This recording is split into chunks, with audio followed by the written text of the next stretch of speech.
Hello everyone, and welcome to How to Draw Dragons with the Dragon Story. In this phase, we will go in and refine our line work and make sure we lock in all the details that we want to get the dragon exactly how we want it to look. And once again,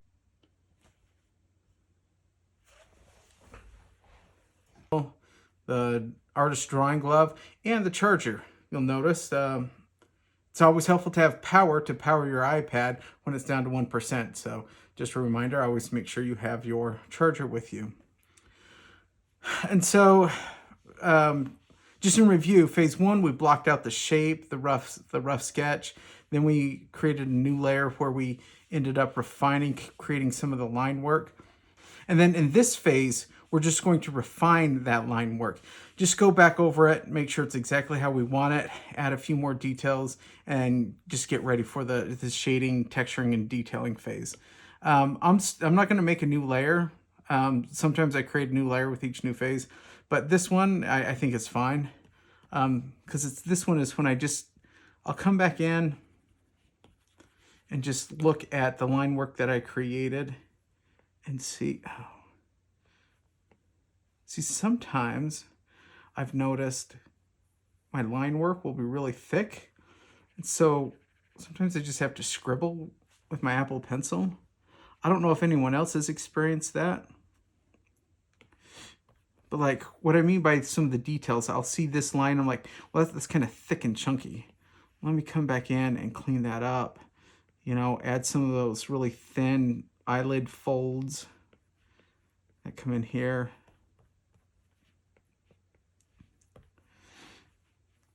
And even though you may not be drawing it out, you want to always be thinking like in 3D.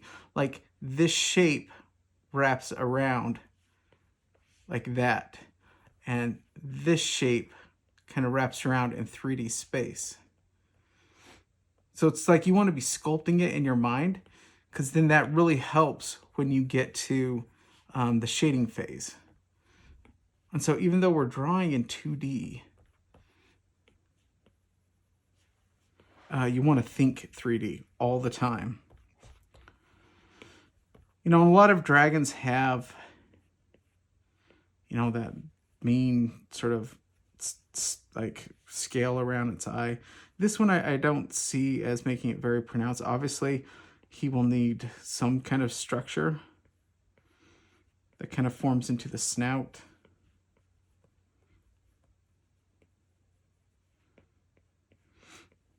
And so that's why this phase is refining all that. You know, these little scales are probably embedded there in his snout. You know, but the ones behind it are kind of hidden.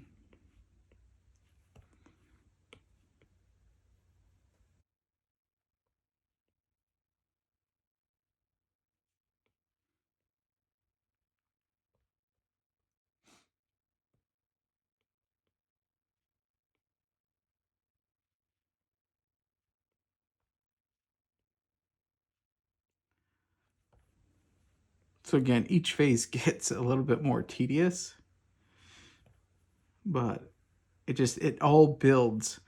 Each layer builds one on the next, each phase builds on the next, and that's how you end up. If you want your drawings to be like full of details. See, now here's a good example where I don't like how that line lines up exactly. That stuff bothers me, and so I'll change this scale and then that scale a little bit. I mean, then I have to be careful. Like, I don't want this scale to be so much thicker than this one, but then I can just move this.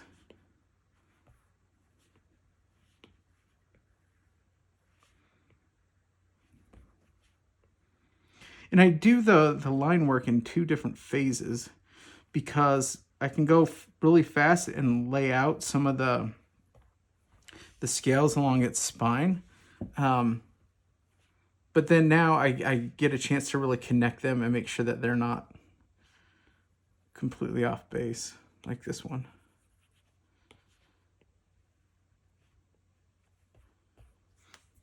Oh, I have to go and figure that out.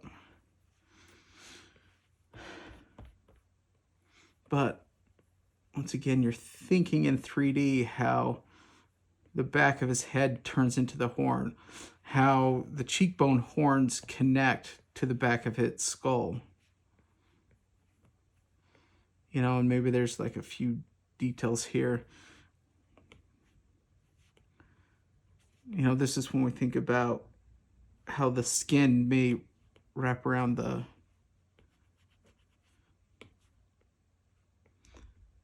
horns. And I don't think, I never like making the horns super sharp, but you just kind of want them to be consistent. Whether they're super sharp or a little bit dull, it's just ideal to keep them consistent. And it's okay because these horns are larger than the scales here, and so I think it's fine having some of that difference. You know, that line's kind of thick. It'll probably change in the final phases. You know, this gives me a chance to clean up some of these lines that got kind of thick. And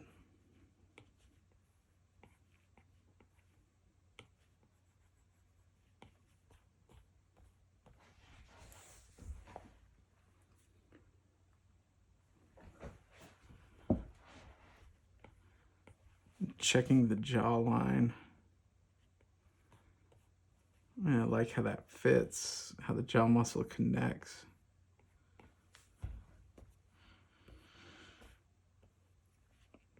Let's see, we gotta add that scale in. See, and this can always be a little tricky. Oops. So I have to connect these two. And it's a little bit off. So I have to come back and fix this.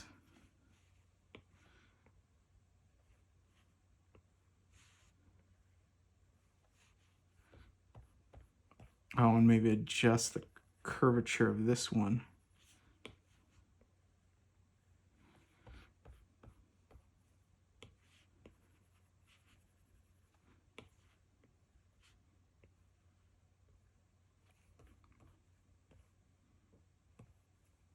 Oops, see, that's still too high because you want like you want to create this nice curve coming around. And so sometimes, like when I have to do this, you can just create a whole new layer. And you're like, okay, I want this nice rounded curve. And then you jump back to your line work. You're like, okay, well, I need to bring these up to that curve. Clean it up. And adjust these.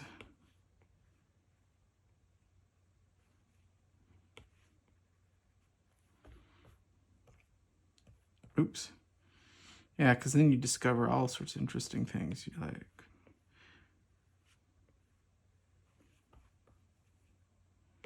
because then you can get rid of that guide layer, and then you have that nice curve. I still think this one's a little off. But, I mean, this is what I mean by refining the line work. You're double checking all of these things. Oops.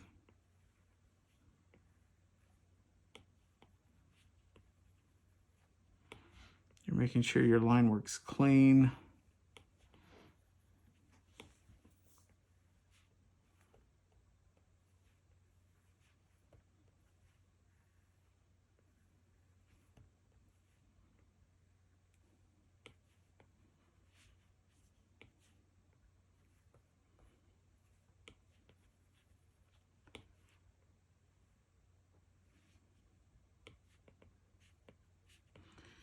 Especially when you draw all these scales, I end up getting a lot of crossovers.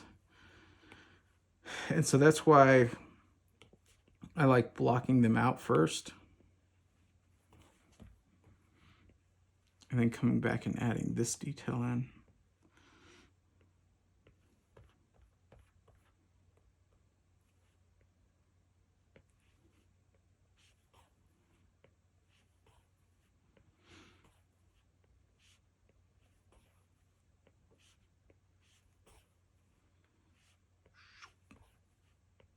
Just little swoops. Simple swoop communicates the growth of the skin around the scale or the horn.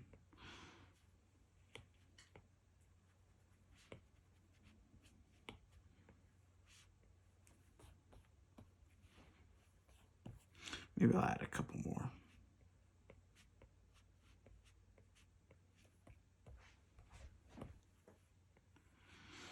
See, and I draw like this because I got sick and tired of coming back and erasing all these things that I've learned.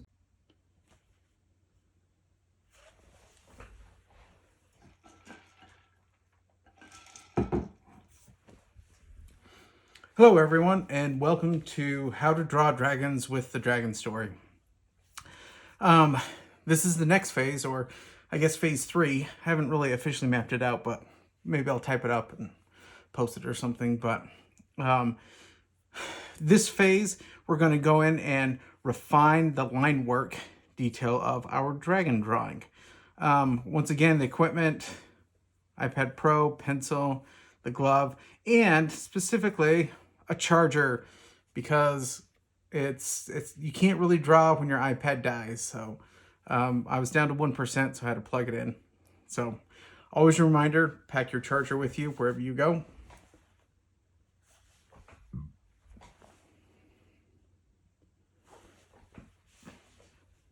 Oops.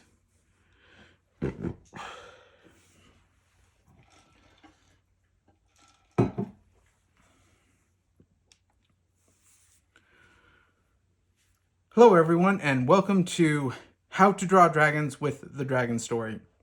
In this phase, we will, that's the stuff that I love.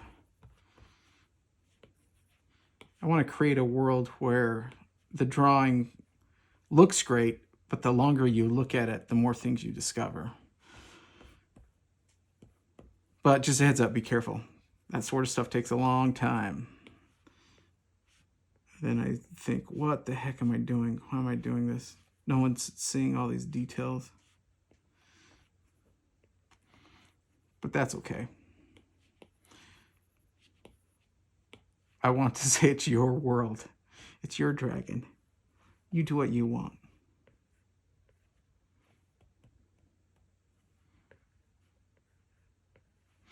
Which is sound advice.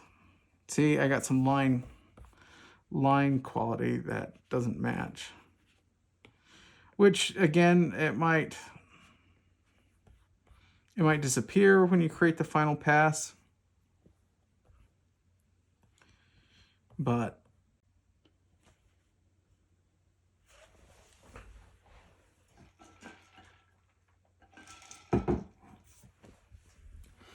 hello everyone, and welcome to How to Draw Dragons with it as the skin kind of folds around the dragon's neck.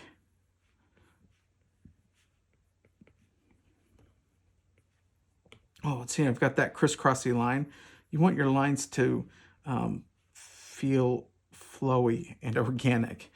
I don't know if art teachers talk about flow? Like the flow of your lines? I don't know. All I know is if I come in and start putting lines like that, it's very unsettling.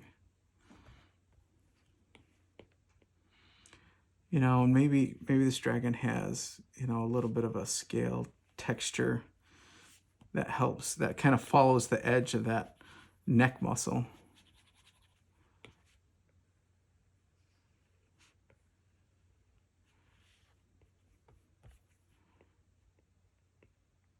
You know, reptiles have all sorts of fascinating scale patterns, and that's actually one thing I need to do better at is capturing their color.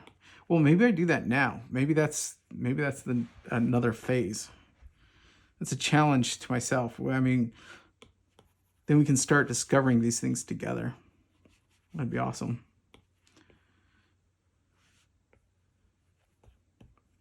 Okay, so I'm cleaning up this line. Yeah, these The line quality got a little bit off, but I'm not going to stress out about it too much.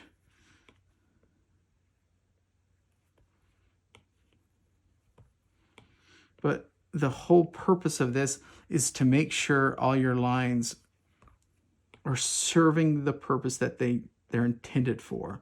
We don't have a bunch of stray lines. We don't have, you know, we want every line to help communicate and illustrate the dragon that we're creating. I figured these scales kind of overlap. Clean up this line texture.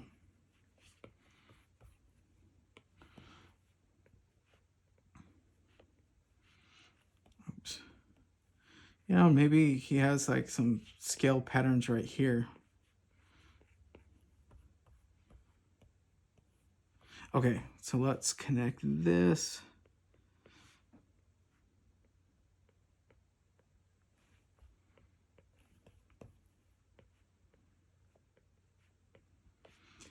And by doing this, this kind of helps give your dragon like depth and layers, because we have, you know, the little flaps in the neck help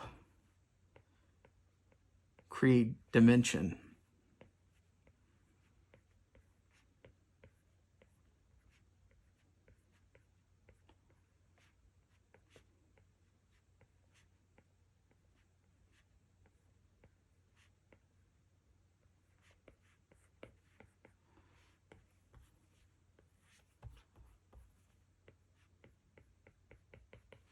We'll just add some texture lines, but really we'll focus on the texture on the next phase.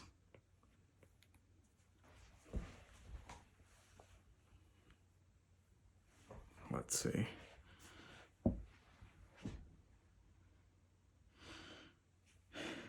And once again, I can duplicate my layer to really see the line work. You know, you can select both layers at once, flip them the opposite way, look at it, flip it upside down, look at it.